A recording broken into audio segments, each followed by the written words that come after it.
చంద్రబాబు గారు నన్ను పరిశ్రమలు వచ్చినాయి, అన్నీ ఉన్నాయి.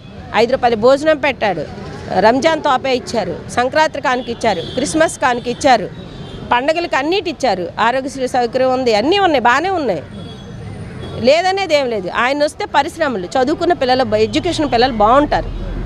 లేని ఇసుక వస్తుంది, టాపీ పనుల వాళ్ళకి టాపీ పని ఉంటుంది, ఉద్యోగాలు చిన్న బతక చదువుకున్న వాళ్ళకి ఎక్కడైనా ఉద్యోగాలు ఉంటాయి.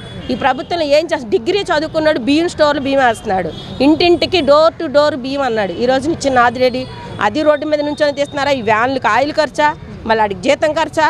డిగ్రీ చదువుకున్నవాడు బియ్యం పోతాడా?